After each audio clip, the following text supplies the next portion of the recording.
Dan untuk penanganan endapan itu juga kadang melibatkan pihak kelurahan yang akhirnya terjadi suatu konflik berkepanjangan yang tidak bisa diselesaikan, akhirnya menyalahkan Dinas Sumber Daya Air dan Pematusan.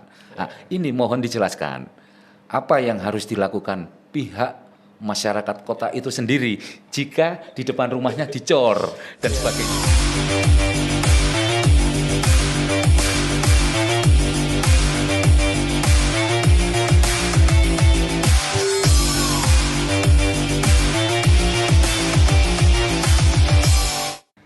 Salam Gasro, salam sehat, salam Memorandum TV.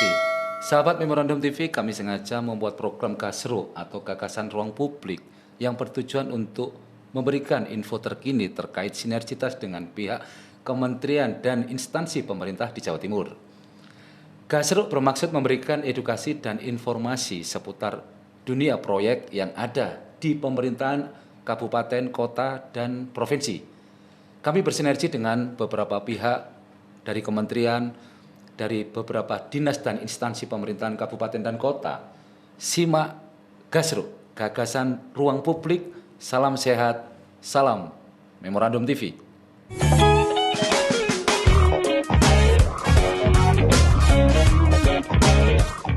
Sahabat Memorandum TV, Gasro kali ini kedatangan tamu spesial dari Kepala Dinas Sumber Daya Air dan Bina Marga Kota Surabaya, Bapak Lili Arianto, yang diwakili oleh Kepala Bidang Pematusan Windu Gusman Prasetyo ST MSI. Berikut pertanyaan akan saya tanyakan langsung kepada narasumber terkait untuk Kepala Bidang Pematusan. Selamat datang Om Windu Gusman Prasetyo ST MSI. Selamat datang di Memorandum. Nggih, tadi jenengan sudah kami hubungi dan alhamdulillah jenengan bisa menyempatkan waktunya untuk menggantikan Bapak Lili karena Bapak Lili lagi berhalangan dan lagi sakit. Dan monggo Om Windu sebagai Kepala Bidang Pematusan di Sumber Daya Air dan Bina Marga, Wali Kota Surabaya Bapak Eri Cahyadi telah berkomitmen untuk mengatasi permasalahan-permasalahan mengenai genangan air dan peran Dinas Sumber Daya Air Bina Marga Kota Surabaya seperti apa untuk menangani genangan-genangan air yang ada di Kota Surabaya. Monggo Om. Terima kasih kepada Bapak Tindik dalam hal ini, kepada Memorandum. Siap. Yang berkenan mengundang kami dari Dinas Sumber Daya Air dan Bina Marga Kota Surabaya untuk hadir dan mengisi di podcast Memorandum ini yang cukup keren menurut saya. Siap. Di mana podcast ini sebagai jembatan ya. Jembatan antara bagaimana kontribusi pemerintah dalam membangun kota bisa tersampaikan kepada masyarakat.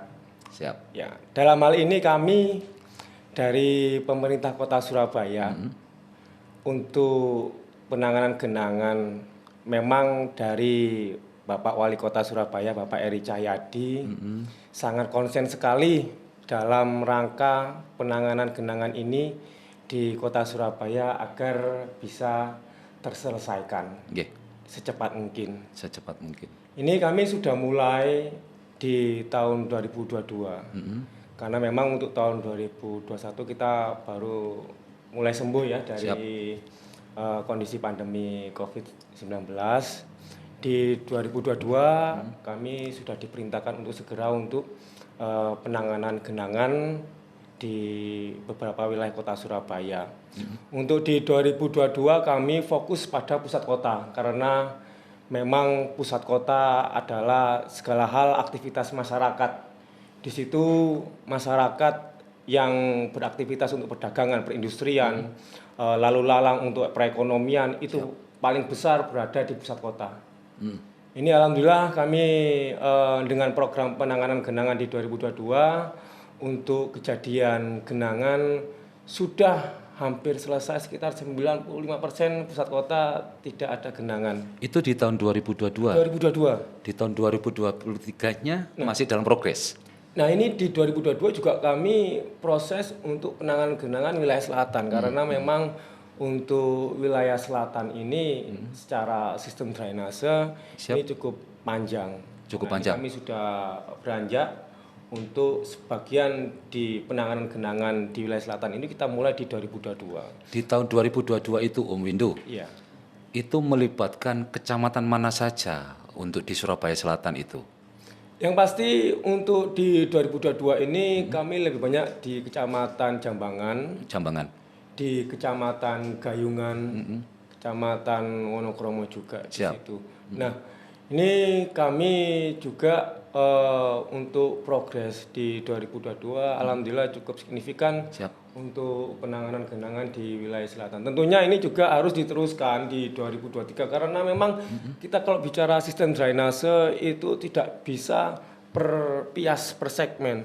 Harus menyeluruh untuk penanganan genangan. Harus menyeluruh Iya, ya, karena tidak boleh hanya di sektor kecamatan A. Iya. Itu saja, tidak bisa. Harus berkesinambungan ya. Nah, kebetulan ini di tahun 2023 Bapak Wali Kota juga telah memberikan arahan kepada kami juga kepada beberapa instansi Bapeda, Bapeda. sama kelurahan, kecamatan untuk bergotong royong bagaimana mengantas genangan ini biar cepat selesai di 2024. Nah, Siap. ini di 2023 kami juga gotong royong dengan kelurahan, di mana kelurahan juga berpartisipasi, ikut serta dalam penanganan genangan, di mana di kelurahan terdapat dana kelurahan yang teman-teman kelurahan itu juga prioritas untuk penanganan genangan. Jadi prioritas penanganan genangan di teman-teman kelurahan itu berada di saluran lingkungan, saluran pemukiman.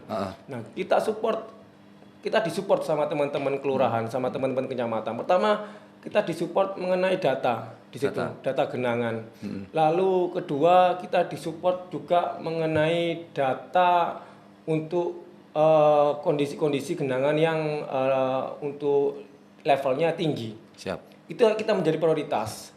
Nah, dengan adanya penanganan genangan yang dilaksanakan oleh kelurahan, itu kita juga melaksanakan penanganan genangan di skala kota juga. Skala kota ya. Ya, kami juga melaksanakan penanganan genangan di skala kota, di mana beberapa wilayah kecamatan sudah kami masuki. Untuk 2023 kami lebih konsen ke wilayah utara, wilayah Tambak Wedi. Yang di 2023-nya konsentrasinya di Surabaya Utara. Dan juga wilayah barat juga. Om itu masih di pertanyaan yang sama tentang genangan air ini ya. Iya. Genangan air ini tadi Om Windu menyebutkan ada beberapa kontribusi dari dana kelurahan dan sinergitas yang dijalin antara Dinas Sumber Daya Air dan Bina Marga atau Pematusan. Ini kan melibatkan kecamatan dan kelurahan. Apakah dana kelurahan yang notabene itu mempunyai skup sendiri itu disamakan dengan anggaran yang dimiliki oleh Dinas Sumber Daya Air dan Pematusan? Monggo. Nah, biar masyarakat ini juga memahami bagaimana dana kelurahan selama ini itu dana kelurahan mendapatkan sumbangsi tersendiri dari pemerintah Kota Surabaya, sedangkan Dinas Sumber Daya Air dan Pematusan itu juga mempunyai anggarannya. Monggo Om, bisa dijelaskan kepada teman-teman yang ada di rumah. Monggo. Terima kasih. Jadi kita kalau bicara dengan kelurahan, memang program kelurahan itu banyak di situ. Siap. Salah satunya adalah penanganan genangan. Nah, anggaran yang diberikan dari pemerintah Kota Surabaya untuk penanganan genangan di wilayah kelurahan ini tentunya untuk skup yang lebih kecil, yaitu untuk saluran lingkungan. Saluran lingkungan. Ya, di mana saluran lingkungan ini untuk penanganan genangan adalah penanganan genangan yang tipenya sederhana di situ, yang tidak perlu membutuhkan untuk perhitungan-perhitungan struktural yang cukup rumit, yang cukup besar, yang akhirnya bisa dilaksanakan oleh skala kelurahan. Ya, di situ. siap. Nah, dari skup kota itu dilaksanakan oleh Dinas Sumber Daya Air dan Bina Marga, di mana untuk wilayah saluran primer, saluran sekunder, dan juga sebagian juga saluran tersier, juga beberapa pembangunan rumah pompa itu dilaksanakan oleh Dinas Sumber Daya Air dan Bina Marga. Oke, siap Nah, Om Windu. di sinilah di mana jika kita bicara saluran lingkungan ini yang dikerjakan oleh kelurahan, yang di situ juga ada peran serta dari masyarakat dalam memberikan info mengenai bagaimana ini bisa terjadi genangan. Itu solusi-solusi itu bisa dipecahkan bersama dengan masyarakat. Nah, ini yang menjadi positifnya. Siap. Positifnya apa? Jika kita bicara tentang peran serta masyarakat, akhirnya masyarakat ngerti. Lek nggak ada kerjasama antara masyarakat dan pemerintah, itu nggak akan selesai genangan. Nah, dengan adanya dorongan-dorongan dari masyarakat dan juga info dari masyarakat ini, akhirnya masyarakat juga menjadi paham dan ingin melindungi wilayahnya agar tidak terjadi genangan. Nah, ini yang menjadi positifnya. Siap, terima kasih.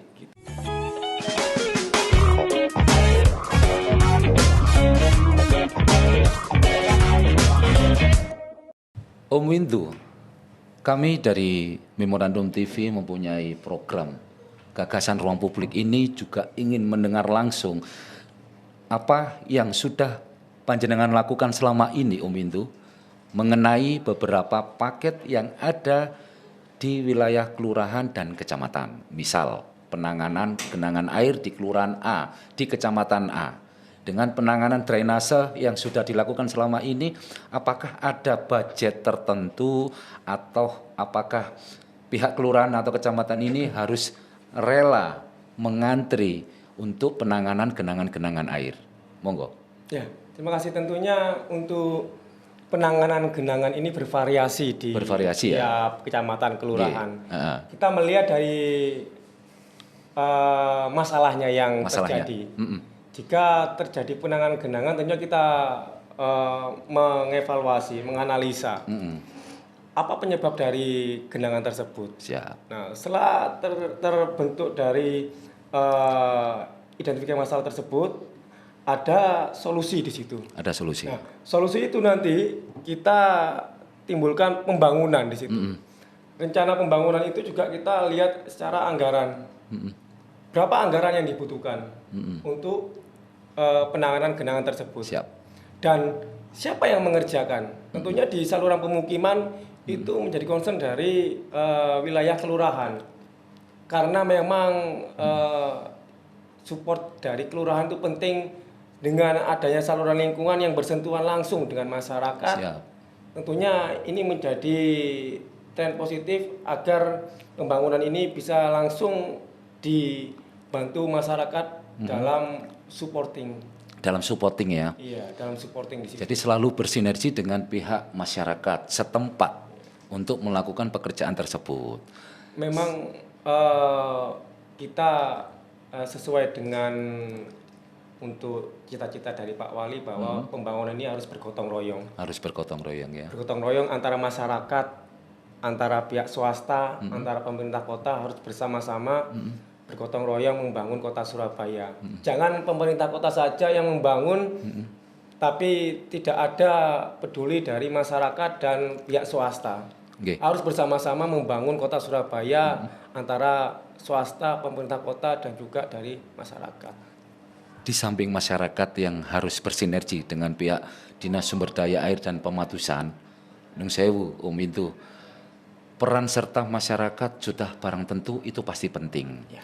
Yang kedua, peran serta dari pengurus atau stakeholder yang ada di wilayah masing-masing, contoh misal di bawah kelurahan, itu stakeholder yang dilibatkan itu tentunya sekelas RT dan RW. Nah, menurut jenengan, apakah selama ini pihak masyarakat melalui ketua RT, ketua RW bisa memberikan suatu pengaduan-pengaduan kepada Dinas Sumber Daya Air dan Pematusan jika di wilayah tersebut harus dilakukan suatu pekerjaan atau pemeliharaan rutin mengenai dampak dari genangan air? Monggo. Ya, terima kasih. Jadi kami dari pemerintah Kota Surabaya dalam hal ini Dinas Sumber Daya Air dan Bina Marga telah memberikan ruang juga. Pemerintah Kota Surabaya memberikan ruang dalam masyarakat di situ antara RT, RW, LPMK agar bisa memberikan info, memberikan info dan memberikan saran, masukan dalam penanganan genangan. Penanganan genangan. Jadi kami ada forum di situ. Siap. Forum komunikasi yang di situ terdapat Wali Kota Surabaya, terdapat pimpinan-pimpinan OPD, terdapat Ketua RT, RW, LPMK yang di situ di mana jika terjadi hal-hal yang membutuhkan untuk penanganan cepat bisa langsung diinfokan ke grup tersebut. Gitu, siap. Dari Ketua RT, Ketua RW, ada penanganan genangan, ada genangan yang harus adanya normalisasi saluran. Langsung diinfokan di grup tersebut. Siap. Kami langsung tindak lanjuti. Lalu di situ kami juga ada beberapa website kayak aplikasi Wargaku, Sapa Warga, dari Instagram juga, dari beberapa akun-akun dari pemerintah kota. Itu menjadi ruang untuk masyarakat dalam mengadu, dalam memberikan info, dalam memberikan saran bagaimana kondisi yang terjadi di lingkungan masyarakatnya tersebut. Siap. Seperti itu. Seperti itu ya. Untuk peran warga Kota Surabaya itu sendiri semestinya bisa bersinergi untuk terkait pengaduan genangan seperti normalisasi yang selama ini banyak terjadi di saat curah hujan awal-awal turun dan mendekati musim kemarau. Itu biasanya di Surabaya rata terjadi sebuah genangan, bahkan di gang-gang sempit di wilayah kelurahan dan kecamatan itu juga sering terjadi genangan.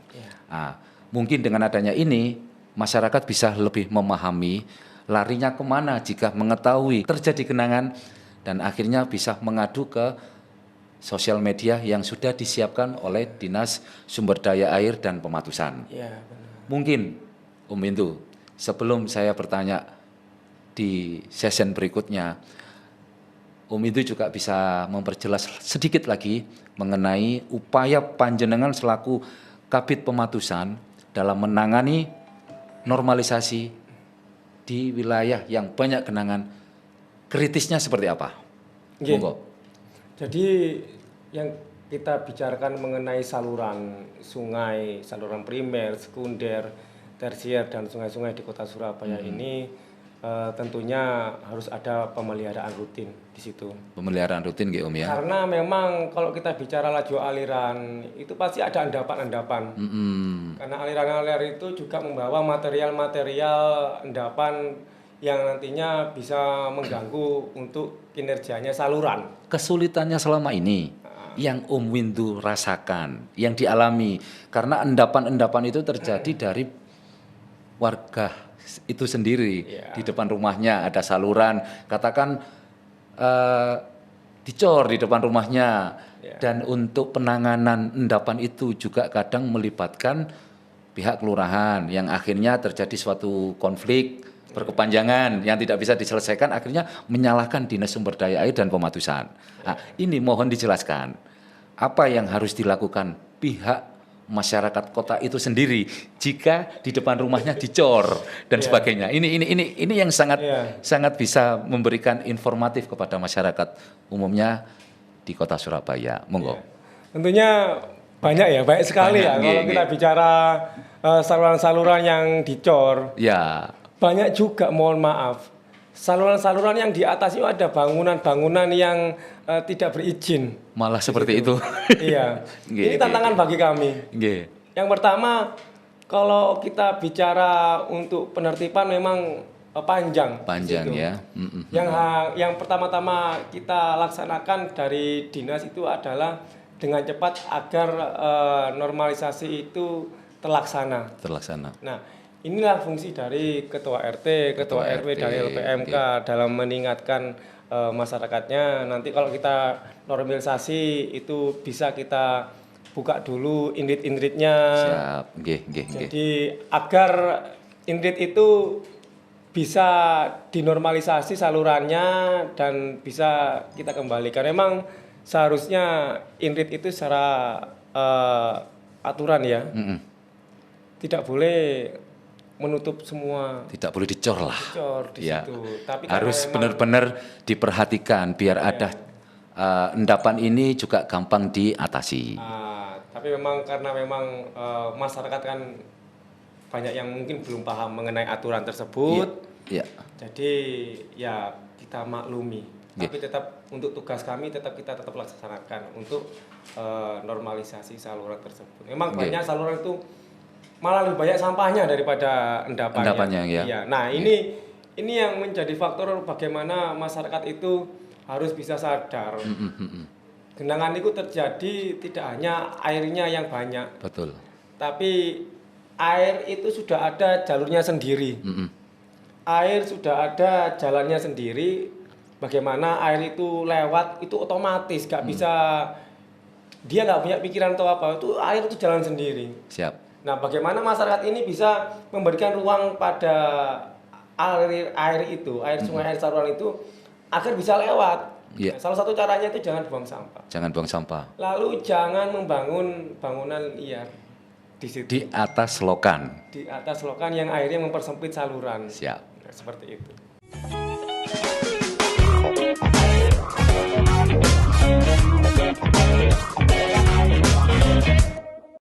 Om itu, monggo tadi teman-teman dari redaksi Gagasan Ruang Publik di Memorandum TV sudah membuatkan secangkir kopi. Monggo dinikmati kopinya sambil saya bertanya-tanya selanjutnya mengenai beberapa perihal sambil diminum Om Indu ya. Jadi ini bukan hanya sebatas variasi di dalam meja. Jadi mungkin Om Indu jenengan harus bisa lebih menjelaskan tentang adanya beberapa perihal yang sangat cukup signifikan saya anggap. Sangat cukup signifikan. Kenapa? Karena selama ini saya juga sebagai mantan ketua RW di salah satu kecamatan di Surabaya itu banyak terjadi miskomunikasi antara ketua RW dengan warganya mengenai mampetnya saluran di saat hujan sehingga terjadi genangan atau melubernya air. Dan di sini Om Indu mempunyai peran penting. Di saat itu banyak masyarakat yang sekiranya itu pro dan kontra hingga nyaris ada gesekan antara RW 1, contoh ini antara RW yang satu ke RW yang berikutnya. Aliran arus drainase itu tadi mampet. Cara masyarakat untuk mengadu ini kemana? Apakah harus ke Pak Lurah? Apakah harus ke Pak Camat?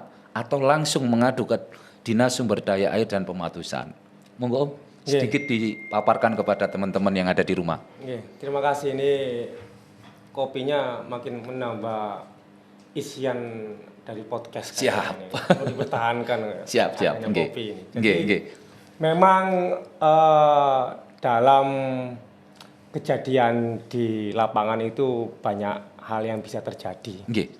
Salah satunya memang adanya sampah-sampah atau barang-barang yang menghambat aliran. Yang itu juga sampah-sampah dari RW A masuk ke RW B. Siap. Nah, itu kadang terjadi bentrokan di lokasi tersebut. Di lokasi. Nah, ini kami selalu untuk berkoordinasi dengan pihak ketua RT, ketua RW dan LPMK di situ. Siap. Jadi kita tidak jalan sendiri. Karena memang kalau kita jalan sendiri kita tidak ada titik temu. Tidak ada titik temu. Kita selalu mengundang ketua RT, ketua RW, LPMK dan pihak kelurahan kecamatan agar duduk bersama melihat lokasi. Kita jelaskan kejadiannya seperti apa. Ini harus seperti apa penanganannya, yang harus dihindari apa, itu kita jelaskan. Agar apa?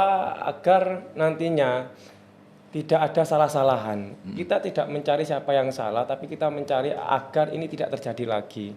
Gitu. Tentunya menimbulkan solusi kan, Om? Tentunya ada solusi-solusi dalam masyarakat yang itu harus kita sepakati bersama. Siap.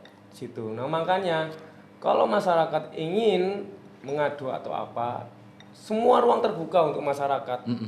Jadi tidak harus mengirim surat, tidak harus datang ke pemerintah kota, ke kantor pemerintah kota di Jimmerto. Tapi bisa langsung melalui Forkom, grup Forkom tersebut, bisa melalui website, sapa warga segala macam itu bisa langsung kita tindak lanjuti. Oke, sebentar. Ya. Forkom, sapa warga atau aplikasi wargaku itu terbatas dengan password. Bagaimana caranya masyarakat umum untuk bisa mengakses pengaduan-pengaduan yang mereka alami? Karena ada password, Om. Bagaimana menurut jenengan? Ya, kalau di Forkom itu adalah grup WhatsApp. Grup WhatsApp ya? Grup WhatsApp yang di situ ada OPD? ketua RT, Ketua RT, RW, Pak Wali Kota, juga kepala OPD, kecamatan, kelurahan jadi satu di. Jadi satu. Kalau misalkan warganya dari Pak RT A ingin melaporkan, langsung Pak RT A ngirim aja ke grup WhatsApp tersebut. Seperti itu. Nah, kalau mau langsung ke kami bisa. Bisa. Caranya? Langsung datang aja ke. Oh, datang ke Cimerto ya? Bisa aja langsung datang gitu. Tapi apa gak kasihan gitu loh? Siap. Jauh-jauh. Maksudnya nggak kasihan RT-nya atau RW-nya? Maksudnya gimana ini? Maksudnya di sini kita ada hierarki di mana fungsi RT RW itu dibayar di situ. Begitu, siap. Nggih. Dan dia bagian dalam menampung aspirasi masyarakat. Berarti dalam hal ini masyarakat tidak boleh nyelonong langsung ke Cimerto. Pengertiannya seperti itu. Karena di kampung ada yang noto. Seperti Kasihan Pak RT-nya, Pak RW-nya kalau langsung datang ke Cimerto. Karena untuk kan memberikan aduan-aduan itu ya. Pak RW kan juga dibentuk atas dasar keluhan warga. Atas dasar bagaimana warga bisa menyalurkan aspirasinya tersebut. Siap. Nggih. Kasihan wes udah kerja tapi gak dianggap kan gak enak, dianggap. Pak. Oke, iya. Siap. Nggih. Harus dianggap lah Pak, kasihan Pak dianggap. RT-nya. Iya. Berarti perlu adanya sinergitas antara ketua RW dan ketua RT untuk bisa turun ke masyarakat, bisa memberikan edukasi kepada masyarakat bagaimana cara untuk memberikan pengaduan-pengaduan terkait genangan-genangan air yang ada di Kota Surabaya. Iya. Oke, sahabat Memorandum TV, demikian wawancara singkat kami, semoga dapat memberikan manfaat untuk masyarakat instansi lainnya terkait dunia proyek yang ada di Kota Surabaya. Jangan lupa like, komen, dan subscribe di channel Memorandum TV. Kami, Abah Tinde, salam Memorandum TV.